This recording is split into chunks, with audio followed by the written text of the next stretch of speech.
ஒரு கப் டீயோட தான் இன்றைக்கி டே வந்து ஸ்டார்ட் ஆச்சு. எல்லா நாளும் டீயோட ஸ்டார்ட் ஆகும்னா அது இல்லை, ஏர்லி மார்னிங் எப்போயாவது ஒன்ஸ் தான். ஸோ இன்றைக்கி பிரேக்ஃபாஸ்ட்டுக்கு என்னென்னு பார்த்தீங்கன்னா தக்காளி சாதம் தான் ரெடி. ஃபஸ்ட்டுக்கு செஞ்சு வச்சுட்டு ஃப்ரெஷ்ஷப் ஆகிட்டு வந்துட்டு இட்லி மாவுக்கு ஊற வச்சுருந்த உளுந்த எல்லாத்தையுமே கிரைண்டரில் போட்டு விட்டுறலாம் அப்படின்னு சொல்லிட்டு போட்டு விட ஸ்டார்ட் பண்ணிட்டேன். வீட்டில் மாவு அரைச்சி தோசையோ இட்லியோ செய்யும்போது ரொம்பவே சூப்பராக வருது. கடையில் வாங்கி செய்கிற மாவுக்கு தோசை மாதிரியே இருக்கிறது கிடையாது. ஸோ வீட்டிலையே வீக்லி ட்வைஸ் வந்து செஞ்சு வச்சுறது தான் மாவை. இந்த கிரைண்டரில் போட்டுட்டு இருக்கிற வேலையை வந்து கொஞ்சம் கொஞ்சமாக பார்த்துட்டு இருந்தேன். சின்ன சின்ன வேலை தான்.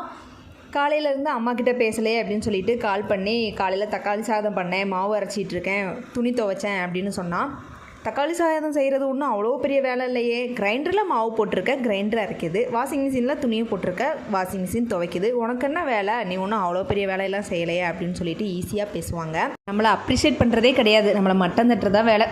அதை பற்றிலாம் யோசிக்கக்கூடாது, நம்ம செஞ்ச தக்காளி சாதத்தை சாப்பிடுவோம்.